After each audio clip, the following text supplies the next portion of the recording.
Hello you guys, welcome back to my channel. If you are new here, welcome. I hope you enjoy your stay. If you do, make sure you hit the subscribe button down below before you go. As you can tell from the title of this video, this is our NICU story, what got Cohen to the NICU, and our journey, everything that happened, etc.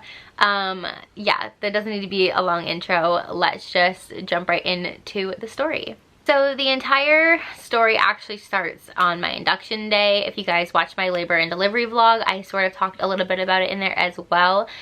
You also got to see it, but he was born incredibly fast. And by incredibly fast, I mean I labored for 4 hours, but the actual part that mattered about it was that he was born in 1 minute and really like birthed himself, really, honestly.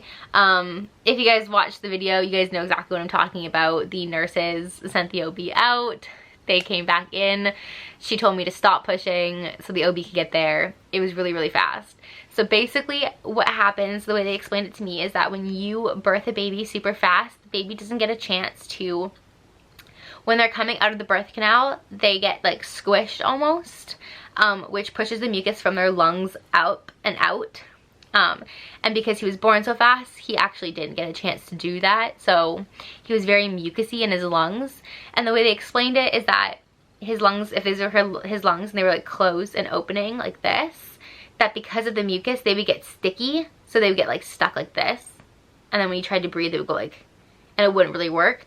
And it could basically like rip his lung, I guess they explained it. So what they did is they brought him to the NICU and they put him on a CPAP machine, which is this little thing, it's a little mask that covers their nose, and it pushes air through their lungs or into their lungs to help keep their lungs open to avoid that. He also had a little bit of indrawing, which is just like in his ribs. It looked like he was really working to breathe. So the CPAP also helped him breathe. With the CPAP, they told us that he would probably be on it for a couple hours to 24 hours. So that was our expectation timeline, and I was like, okay, I'm gonna get discharged in about 24 hours. He went to the NICU about 20 minutes after I gave birth, so it was pretty quick because it looked like he was struggling to breathe. So they did that really quick. So we thought 24 hours is what it was going to be, which is obviously what didn't happen. I got discharged from the hospital. He still needed more time. They kept reassuring us that it wasn't a when or an if he gets better, it's a when he gets better, which was reassuring but also very frustrating because we wanted to know when before they kind of gave us a time limit, and then things changed very quickly. So they noticed that he wasn't getting better, so they upped his CPAP, which is just upping the pressure that goes into his lungs. And like I'm not a doctor, this is the way I interpreted it from the way they explained it to me. So if I'm wrong, I'm sorry. I got discharged from the hospital and I had to go home because we had Nuggie. And Nuggie was staying with my friend who took him absolutely no problem, but I missed him and we felt bad and I needed to go home and see him. I have trauma from Levi, which if you don't know is my 40-week stillbirth, and having to leave him at the hospital. So I cried the whole way home. It was really emotional, and I was not doing okay. The day that we left, went back home, went to see Nuggie, and the NICU nurses encouraged us to stay home, get some rest, and come back in the morning. That's what we did. I get a phone call. They tell us that he has a pneumothorax, and we have an hour to get there because they're transferring him to McMaster, which is a higher level care NICU. And I'm panicked because they told us that, you know, it was going to be like a couple hours to like 24 hours. So I dropped Nuggie back off at my friend's house who watched him while I gave birth, and we raced to the hospital. There was a transport team of like 5 different people. Looks absolutely terrifying. He has wires everywhere. He has a like an IV tube in his side and like breathing tubes, and he's on morphine now, and all of this stuff that we're just walking into that we had zero expectations for, because that's not what we thought was going to happen. We thought he was just going to get better and we were going to go home. we ended up going to McMaster the same day and seeing him there.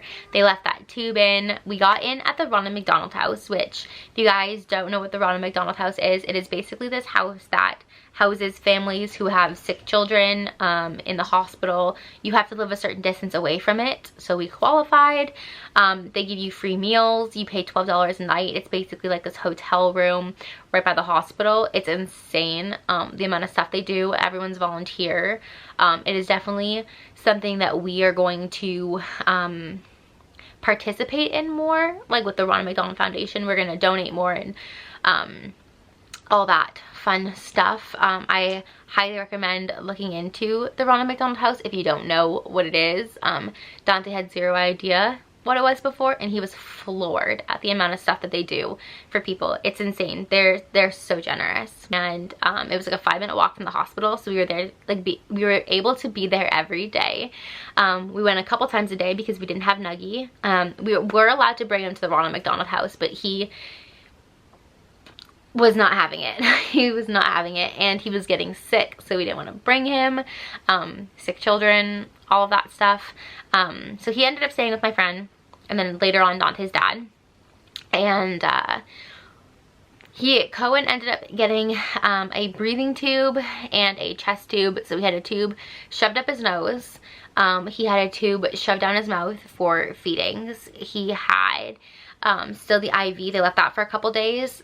Basically, it was a machine where it pulled the air. I guess I never explained it. So what a pneumothorax is, for those of you who don't know, because I didn't know, it's basically just a pocket of air that's like on the outside of his lung.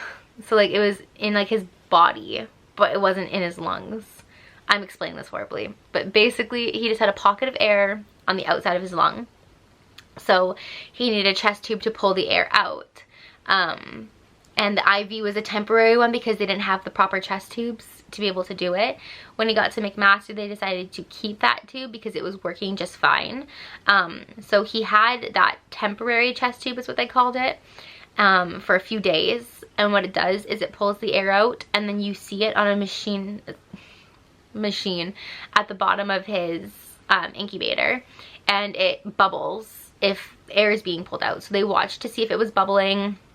After a couple days it stopped bubbling, so they went and clamped it, which is basically just like this little turn thing that they have on it. They clamped his chest tube to see if it would, like the pocket would fill back up instead of having to like take it back out and put it back in. And they checked it again in like 4 hours, and there was a very small pocket of air. And then they checked it again closer to like the 12-hour mark through an x-ray. And his pocket of air was so big that it pushed his heart to like the middle of his chest. Like his organs on the inside were just like being pushed over on the x-ray, is what they said. So they had to put in a proper, more permanent chest tube, is the way the one doctor explained it, but the other doctor didn't know what I meant. So I'm a little confused on that term, but basically it was like an actual like tube that was like up into his chest. You could like see it under his skin. So they left that in for I think 12 hours, which was really disappointing because we were really hopeful that he was going to be able to get off of it and come home. So they put that in, and then I think after 6 hours or so they did another x-ray to see if the air was building up, and there was a tiny small little pocket. They decided to drain that pocket, and if it built up again they were gonna like just open up the chest tube. Sorry, they clamped it again. Then the small pocket of air filled up, then they drained it, then they reopened they reclamped the chest tube, and then after 6 hours there was a tiny little pocket of air that they said would either just go away on its own or get bigger. So they left him on it again for like another 4 to 6 hours. It was like the next morning that they checked it, and it had completely gone away on its own. At this point he was about a week old, and his chest tube came out.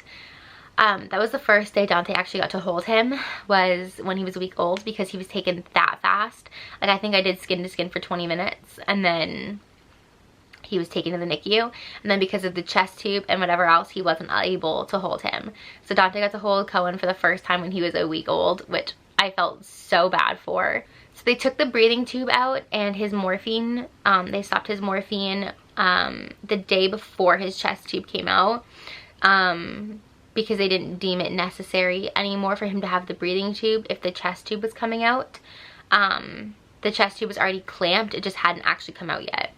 So he had already lost those, and then when he was a week old, he got the chest tube out.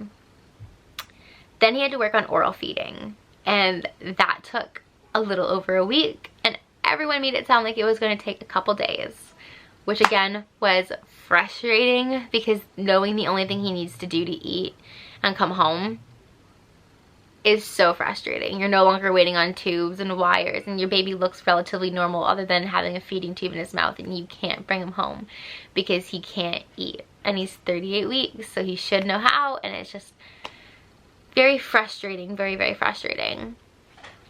He did end up getting transferred back to our local hospital where he was born for his oral feeds the day after that. So I think he was there for 8 days, 7 days, 7 or 8 days. He's there for like a week or a little over a week. And then he got transferred back home. So we were able to be at our house, which meant we were able to be back with Nuggie. And then we just kept switching back and forth on who got to go and see him, which is super hard. But then he got to come home, and now it's just like a distant memory. And it just, I'm sorry if this video is all over the place. My mind doesn't, it's still processing the things as it happened, and because of everything and the way it happened and having him home and the fact that today I'm running off of like 4 hours, 5 hours of sleep, everything's just all over the place. But now that he is home, we're back to daily vlogs, we're back to uploading regularly. I just wanted to let you guys know where we had been, why we had been gone, and what exactly happened to get him in to the NICU. But thank you guys so much for watching, and I'll see you guys tomorrow in our next daily vlog. Bye guys.